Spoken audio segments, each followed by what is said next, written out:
지도 위에서 흔적도 없이 지워진 땅.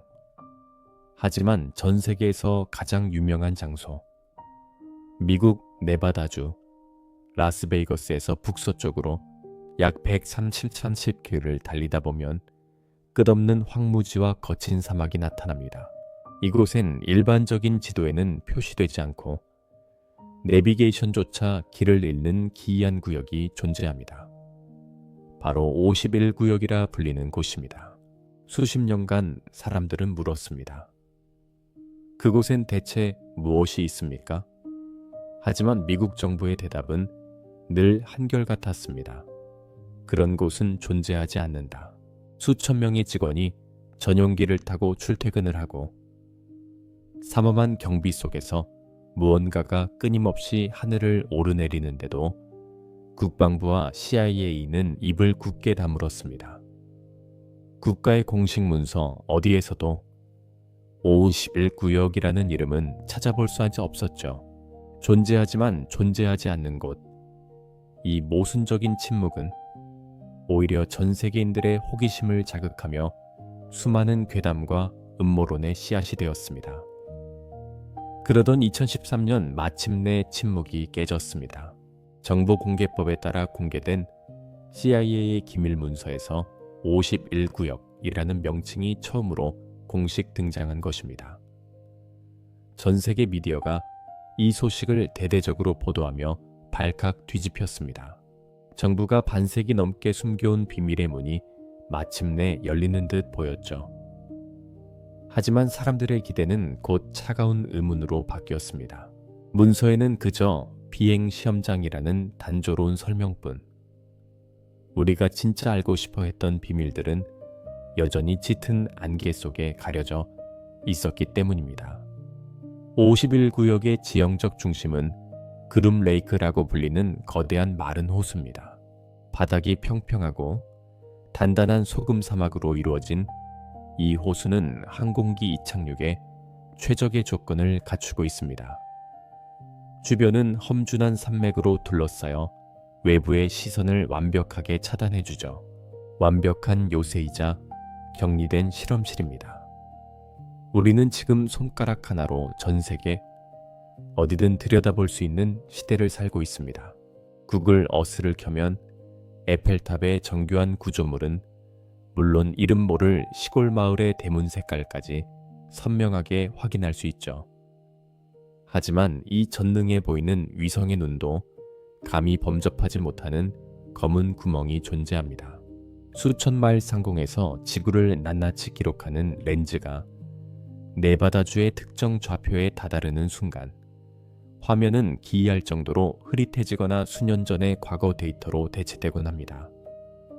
바로 51구역을 둘러싼 디지털 검열의 미스터리입니다. 사람들은 의문을 제기합니다.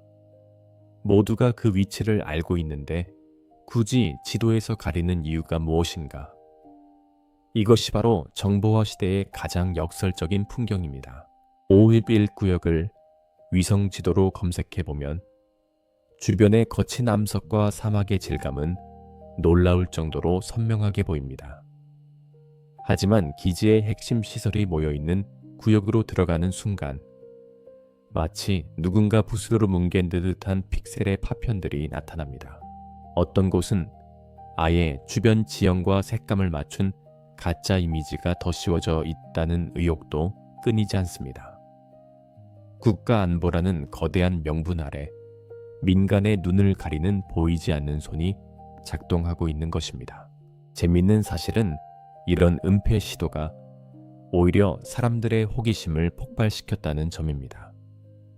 디지털 고고학자라 불리는 네티즌들은 구글 어스의 과거 사진 보기 기능을 이용해 정부가 실수로 지우지 못한 짧은 틈새의 기록들을 찾아내기 시작했습니다. 1990년대의 저해상도 사진과 최근의 흐릿한 사진을 정밀하게 대조하며 그 사이 새로 건설된 거대한 경납고와 정체불명의 활주로를 포착해낸 것이죠. 그 과정에서 발견된 것들은 더욱 충격적이었습니다. 일반적인 전투기 선호대는 좋게 들어갈 법한 거대한 원형 구조물, 그리고 지면 위로 드러난 기묘한 기하학적 무늬들. 1950년대 초 세계는 차가운 침묵의 전쟁, 냉전의 한복판에 서 있었습니다. 보이지 않는 적을 향한 공포가 지구를 뒤덮고 있던 그때, 미국은 절박한 고민에 빠졌습니다. 철의 장막 너머 소련이 어떤 치명적인 무기를 준비하고 있는지 알아낼 방법이 전혀 없었기 때문입니다. 구름보다 높은 곳에서 적의 레이더망을 비웃으며 적진의 심장부를 들여다볼 수 있는 존재. 인류 역사상 그 누구도 도달하지 못한 높이에서 비행할 수 있는 정찰기가 필요했습니다.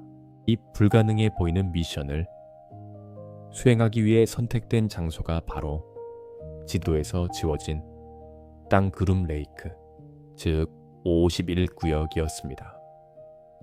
이곳의 비밀 프로젝트를 이끈 인물은 록히드 마사의 전설적인 설계자 클라렌스 켈리 존슨이었습니다. 그는 천재적인 공학자들을 모아 스컹크 워크스라는 비밀 조직을 꾸렸고 51구역의 뜨거운 사막 먼지 속에서 인류 비행 역사를 송두리째 바꿀 괴물들을 탄생시키기 시작합니다. 그 첫 번째 결과물이 바로 드래곤 레이디라 불리는 U2 정찰기였습니다. 가느다란 날개와 날카로운 동체, 7만 피트라는 상상조차 할 수 없는 고도에서 비행하는 이 기체는 당시 기술로는 설명하기 힘든 경이로운 존재였습니다. 흥미로운 점은 51구역의 UFO 목격담이 이 시점부터 폭발적으로 증가했다는 사실입니다. 당시 일반적인 여객기는 고도 1만에서 2만 피트 사이를 비행했습니다. 그런데 해질녘 지상의 사람들은 태양빛을 받아 은빛으로 찬란하게 빛나며 상상할 수 없는 높이에서 소리 없이 움직이는 물체를 목격하게 됩니다. 그것은 당시 인류가 알고 있던 그 어떤 비행기와도 달랐습니다. 사람들은 비명을 지르며 외계인의 침공을 보고했고 미 공군은 이 모든 보고를 알고 있었지만 단 한 번도 진실을 밝히지 않았습니다. 오히려 그들은 사람들이 외계인 음모론에 빠져들수록 미소를 지었습니다. UFO라는 가상의 공포가 자신들의 급비, 정찰기 프로젝트를 완벽하게 가려주는 방패가 되어주었기 때문입니다. 1947년 7월의 어느 뜨거운 여름밤, 뉴멕시코주의 작은 마을 로스웰 외곽에서 인류 역사를 뒤흔들 거대한 폭발음이 들려왔습니다. 다음 날 아침 자신의 목장에서 기이한 잔해들을 발견한 맥 브레이즐은 그것이 결코 지구상의 물건이 아님을 직감했습니다. 종이처럼 얇지만 칼로도 베어지지 않고 구겨도 순식간에 원래 형태로 돌아오는 기묘한 금속 조각들. 미 공군은 즉각 이 잔해들을 수거했고 인류 역사상 가장 충격적인 보도자료를 배포합니다. 로스웰 인근 목장에서 비행 원반을 회수했다. 전 세계가 경악에 빠진 것도 잠시, 불과 몇 시간 만에 그는 말을 바꿉니다. 그것은 비행 접시가 아니라 단순한 기상 관측용 풍선이었다는 것이죠. 하지만 이미 엎질러진 물이었습니다. 사람들은 묻기 시작했습니다. 그 비행 접시와 안에서 발견된 그들은 지금 어디에 있는가? 수많은 목격자와 내부 고발자들의 증언은 공통적으로 한 곳을 지목했습니다. 바로 네바다 사막의 심장부 51구역이었습니다. 로스웰에서 수거된 비행체, 잔해와 차마 인간이라고 부를 수 없는 기이한 형체의 사체들이 삼엄한 경비 속에 51구역의 지하기지로 옮겨졌다는 소문이 삽시간에 퍼져나갔습니다. 증언에 따르면 추락 현장에서 발견된 생명체들은 약 1m 남짓한 키에 커다란 검은 눈, 그리고 손가락이 4개뿐인 창백한 피부를 가지고 있었다고 합니다. 그들은 죽어 있었을까요? 아니면 살아 있었을까요? 일설에 따르면 단 한 명의 생존자가 있었고 그는 51구역 깊숙한 지하실에서 EBE 외계 생명체라는 암호명으로 불리며 미 정부와 기묘한 소통을 이어갔다고 전해집니다. 51구역의 보안이 유독 삼엄한 이유도 바로 이 사체 유기설과 궤를 같이 합니다. 단순한 신형 비행기 테스트라면 굳이 사막 한가운데에 지하 수십 층 규모의 거대한 벙커를 건설할 필요가 없었을 것입니다. 1989년의 어느 깊은 밤, 라스베이거스의 한 지역 방송국 스튜디오에 극도의 긴장감이 감돌았습니다. 카메라 앞에 선 남자의 이름은 밥 라자르. 그는 신변의 위협을 느낀 듯 가명을 사용하며 목소리까지 변조한 채 충격적인 폭로를 이어갔습니다.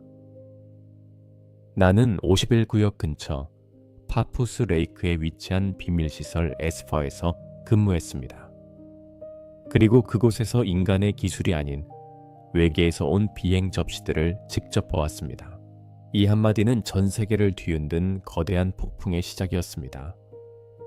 라자르의 주장은 구체적이다 못해 소름 끼칠 정도로 상세했습니다.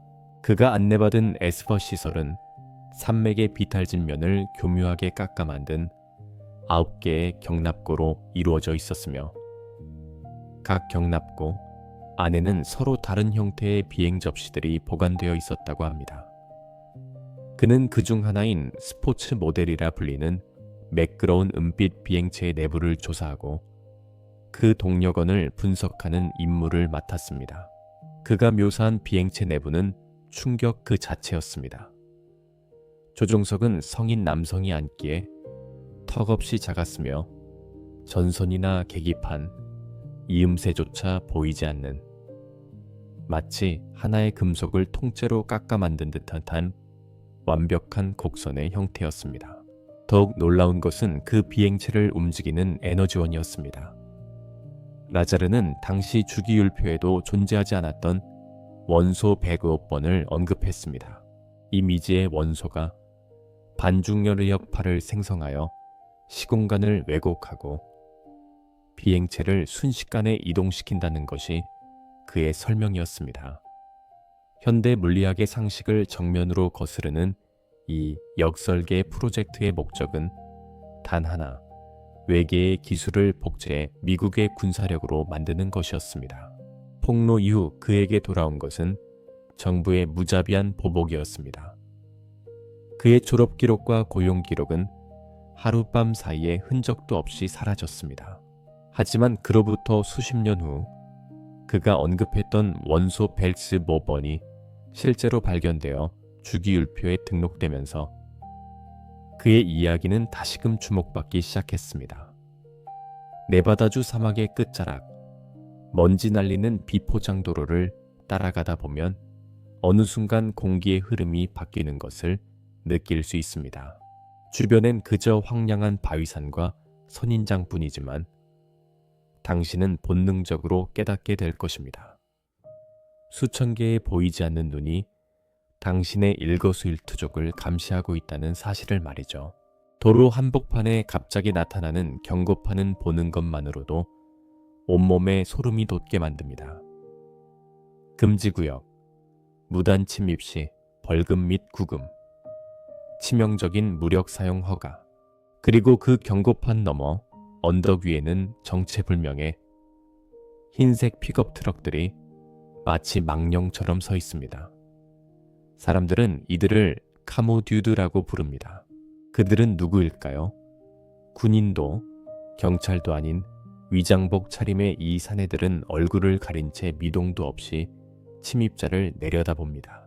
말을 걸어도 대답하지 않고 가까이 다가가려 하면 마치 약속이라도 한 듯 시동을 걸고 일정한 거리를 유지하며 압박해옵니다. 이들의 감시망은 인간의 눈에만 의존하지 않습니다. 당신이 딛고 있는 사막의 흙 밑에는 수천 개의 최첨단 지면 진동 센서가 심어져 있습니다. 아주 작은 발소리나 타이어의 마찰음까지 감지해 실시간으로 기지사령부에 전달하죠. 뿐만 아니라 수킬로미터 밖에서도 번호판 숫자를 식별할 수 있는 고해상도 열화상 카메라와 도청 장치들이 바위 틈새마다 숨겨져 있으므습니다. 실제로 호기심에 이 선을 넘으려 했던 수많은 탐험가들은 공포스러운 경험을 증언합니다. 경계선 근처에서 카메라를 꺼내자마자 어디선가 무장 헬기가 나타나 머리 위를 위협적으로 비행하고 불과 몇 분 만에 중무장한 보안 요원들이 들이닥쳐 총구를 겨눴다는 이야기들입니다. 왜 이토록 잔인할 정도로 철저하게 막아서는 것일까요? 단순히 낡은 비행기 몇 대를 지키기 위해서라고 하기엔 그 비용과 인력이 상상을 초월합니다. 인류가 만들어낸 가장 빠른 비행기 SR-71볼 블랙버드가 은퇴를 선언했을 때 전문가들은 의문에 빠졌습니다. 그 답은 네바다 사막의 밤하늘을 가르는 기이한 소음에서 들려오기 시작했습니다. 1980년대 후반부터 미국 전역에서는 자연적인 지진이 아닌 기이한 소닉붐과 지진파가 감지되었습니다. 하늘에는 증거가 남았습니다. 일반적인 비행운과는 전혀 다른 마치 도넛을 실에 꿰어놓은 듯한 기묘한 형태의 구름이 목격된 것입니다. 이것이 바로 전설적인 극초음속 정찰기 프로젝트 아로라의 시작이었습니다. 아로라라는 이름이 세상에 처음 알려진 것은 미 국방부의 예산안 실수 때문이었습니다. 1985년 제출된 예산 문서에서 아로라라는 코드네임의 4억 5천만 달러라는 거액의 예산이 배정된 것이 포착된 것이죠. 목격자들은 51구역 근처에서 거대한 삼각형 형태의 검은 비행체가 소리도 없이 떠 있다가 갑자기 고막을 찢는 듯한 폭발음과 함께 밤하늘 저편으로 순식간에 사라졌다고 증언했습니다. 항공 전문가들은 이 비행체가 펄스 데토네이션 엔진이라는 미완의 기술을 사용하고 있을 것이라 추측합니다. 연료를 아주 짧은 간격으로 초당 수백 번씩 폭발시켜 추진력을 얻는 방식이죠.